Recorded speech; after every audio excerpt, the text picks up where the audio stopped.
You couldn't pay me enough to swim out in the middle of the ocean, and this book explains exactly why.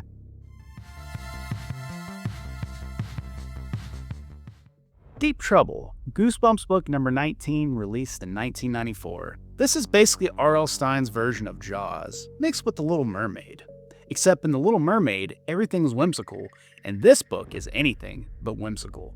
Billy and his sister Sheena spend the summer on a Caribbean island with their marine biologist uncle, Dr. Deep. After Billy is saved from a hammerhead shark by a mysterious mermaid, he discovers a zoo is willing to pay $1 million to capture her.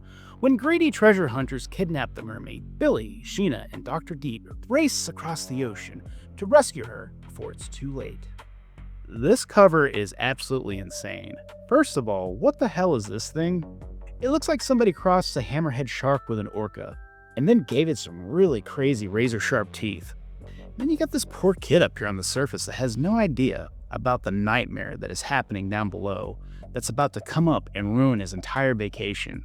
The water on the cover is gorgeous though. I love all the blues, the coral down at the bottom, and how clear everything looks. It almost makes you want to jump in, until you notice this monstrosity swimming right underneath you. Honestly, this is a really great Goosebumps cover because it's simple. There's no haunted house, there's no creepy mask, there's no giant hamster. Just you floating in the middle of the ocean with that thing swimming underneath you. Absolutely terrifying. Just when you thought it was safe, it never really is in the ocean. Spoiler warning, you have been warned. After rescuing the mermaid and stopping the kidnappers, Dr. Deep lies to the zoo and claims he never found any mermaids, protecting their existence forever. But in classic Goosebumps fashion, the book ends with one final scare. When Billy sneaks back into the ocean one last time, he comes face to face with a mysterious sea monster that everybody forgot about. Let me get this straight. You got attacked by a shark, almost drowned, got kidnapped, fight pirates, and you still go swimming again? Absolutely not. Also, if someone offered me $1 million to catch a mermaid, I'd probably say no, because if mermaids are real, what else is living down there?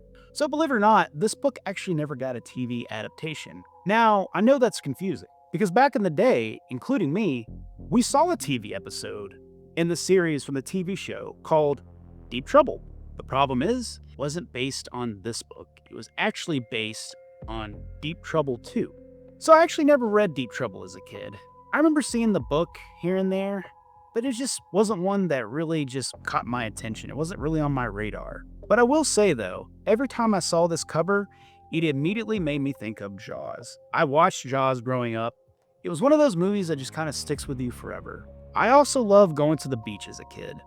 My family used to go to Panama City Beach all the time, and even after watching Jaws, I was never really scared of getting in the water. Mainly because it wasn't really that deep, you know? I saw movies like Deep Blue Sea, and somehow, it never really convinced me to stay out of the ocean long term. So this cover always gives me those big shark movie vibes. And I think that's probably why I liked it so much, even though I never actually read the book until I was older. Well, thanks for watching, and remember, if something bumps your leg in the ocean, I'm getting out of the water. Next episode, we're diving into the Scarecrow Walks at Midnight, because apparently even cornfields aren't safe in the Goosebumps universe. See you then.